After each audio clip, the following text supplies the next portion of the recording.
আমি মাঝে মাঝে ওকে নিয়ে পাড়ার রাস্তায় বার হই। একটু আমারও ঘোরা হয়, হাঁটা হয়। ও একটু ঘোরে। কিন্তু ও তো এখন কোলে থাকতে চায় না। হাত ছেড়ে নিজেই হাঁটবে।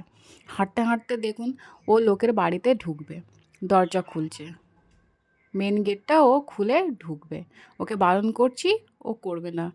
ও খালি হাত ছাড়িয়ে চলে যাচ্ছে। এত দুষ্টু হয়েছে, রাস্তায় হাত ধরে হাঁটবে না। বলুন তো কত গাড়ি ঘোড়া আসবে, ভয় লাগে না?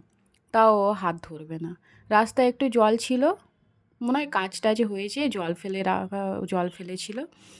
সেখানে গিয়ে ও জলটা মারাবে। জলটা মারাচ্ছে, লাফাচ্ছে জলের উপরে।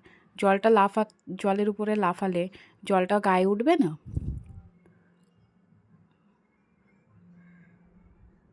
কিন্তু খুব ভালো লাগে। এই স্মৃতিগুলোই তো থেকে যাবে সারা জীবন। থাকবে, আমরা দেখব। যখন আমাদের বয়স হয়ে যাবে তখন আস্তে আস্তে দেখব যে ও ছোটোবেলায় কীরকম দুষ্টুমি করতো। ও দেখবে, দেখুন তাও ও জলের দিকে যাবে। ওকে যত নিয়ে চলে আসছি, বারণ করছি জলে যেও না, বিকেলবেলায় কাদা হয়ে যাবে, তাও ও জলের দিকে যাবে। খুব সুন্দর লাগছে। আমার ভালোই লাগে। বাচ্চারা একটু দুষ্টু। আমরা তো ছোটোবেলায় কত মাটি কাদা ঘেঁটেছি, কিন্তু এরা তো পায় না। এদের সব মাটি বলতে দেখাই যায় না। একটু ছেড়ে দিয়েছি, একটু খেলা করুক নিজের মনের মতন। না হলে তো এদের মেজাজটাও তো ঠিক থাকে না, না? বাচ্চা মানুষ ঠিক মতন না খেলা করলে মন ভালো থাকে না।